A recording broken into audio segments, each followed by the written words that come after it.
Bismillahir Rahmanir Rahim. Assalamu alaikum. I am Professor Adam Ahmed Adam. You are welcome to this bacteriology lecture. It is about introduction to bacteria. The word bacteria is plural. The singular is bacterium. Bacteria are unicellular microorganisms. They are prokaryotes. The bacterial size, the length ranges from 1 to 3 micrometers and the width ranges from 0.25 to 1 micrometer.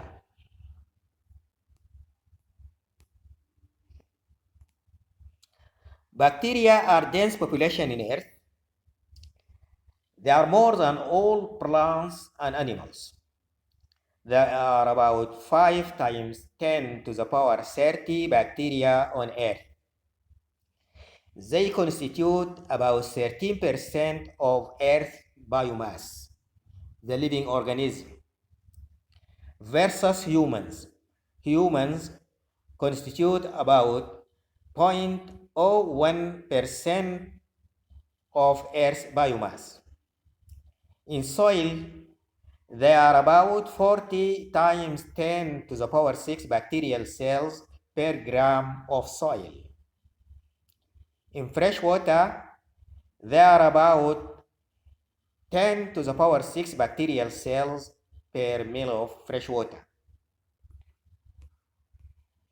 Classification of bacteria. They are classified according to their morphology, their shapes, and their stainability to gram stain. Regarding the morphology, the bacteria can be cocci, which are rounded, circular. The singular is coccus. They can be bacilli, the singular is bacillus, as rods or sticks, and coccobacilli, singular coccobacillus. Here the shape is in between a coccus and a bacillus.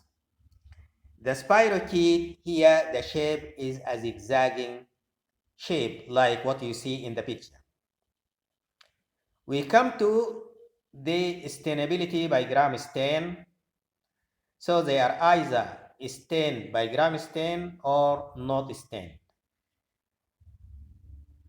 The stainable bacteria are either gram positive or gram negative. The gram positive bacteria, they appear brown because they retain gram iodine, while the gram negative bacteria can be, or they appear red because they do not retain gram iodine.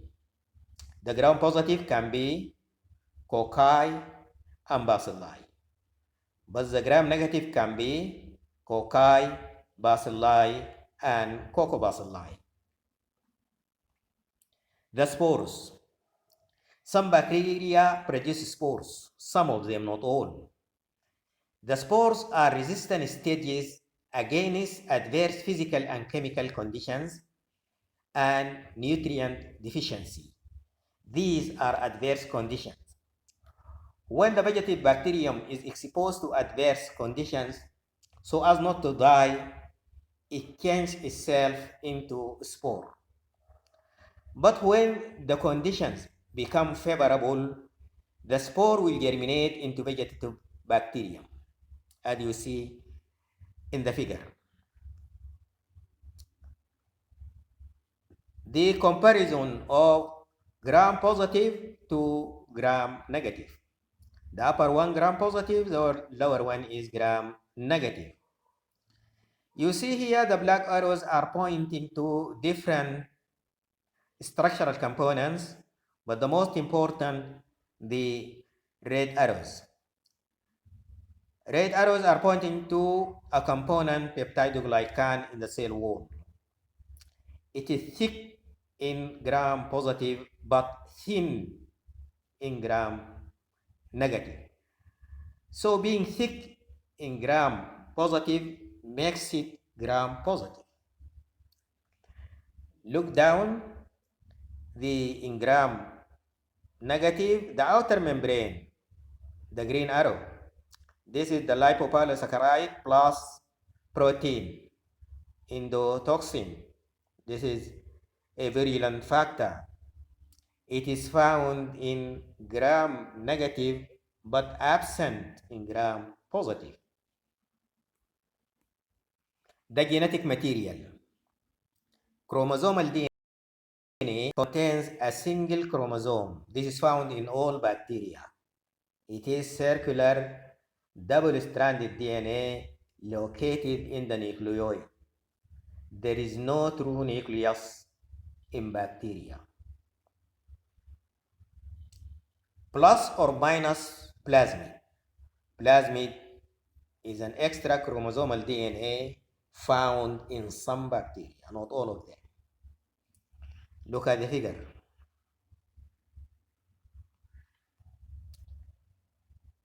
This figure illustrates the different components of a bacterial cell with their function. But we have to notice that the asterisks are pointing to areas where are not common to all bacteria, found in some bacteria only. In the extreme left-hand side, the flagellum. They can be many flagella. Flagellum is an organ of movement. It is found in some bacteria. You go to the right, the pilus. There may be pili, very many of them. The pilus is organ of attachment found in some bacteria. Plasmid carries antibiotic resistance and virulence, the ability to cause diseases in some bacteria. The capsule, which is a virulence factor, it is antiphagocytic, it resists phagocytosis, it is found in some bacteria. The mesosomes, to increase the surface area in some bacteria. Lower down, the photosynthetic membranes in some bacteria. The rest are common to all. The red color illustrates the function. The black writing illustrates the organ or the component. Gene transfer between bacteria. One vertical gene transfer, two horizontal gene transfer. In the vertical gene transfer, this is by binary fission, division. The mother bacterium divides itself into two daughter bacteria.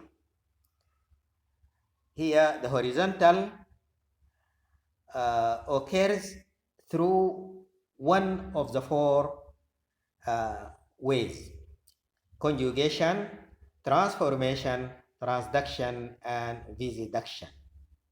Let us take them one by one. Conjugation. In conjugation, a sex pilus forms a tube between the donor bacterium and the recipient bacterium, as you see in the picture.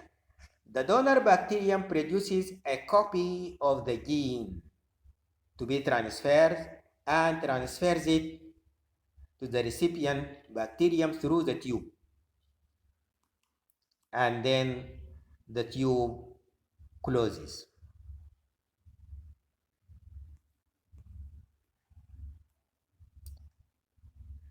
Transformation. This is carried out by competent bacterium.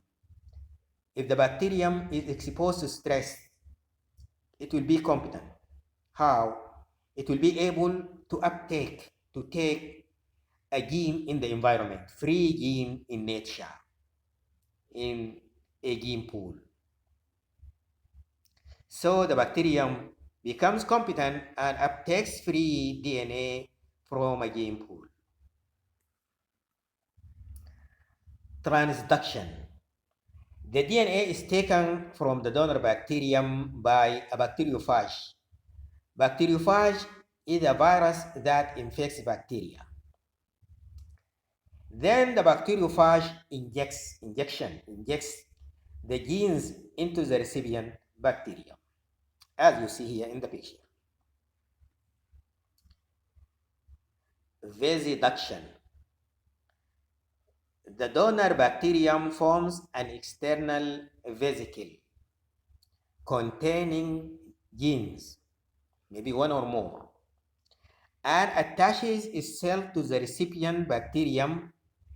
Then it internalizes the DNA, as you see in the picture. So what is the importance of horizontal gene transfer? The transferred genes, the DNA, transfer the properties of virulence, the ability to cause disease, from a pathogenic bacterium to non-pathogenic bacterium. So the non-pathogenic bacterium, after receiving the genes or the gene, it becomes pathogenic. And resistant to antibiotics, the ability to resist antibiotics, also this property is gained by the horizontal gene transfer. By this, the lecture is over. I hope that it is understandable, and I wish you all the best.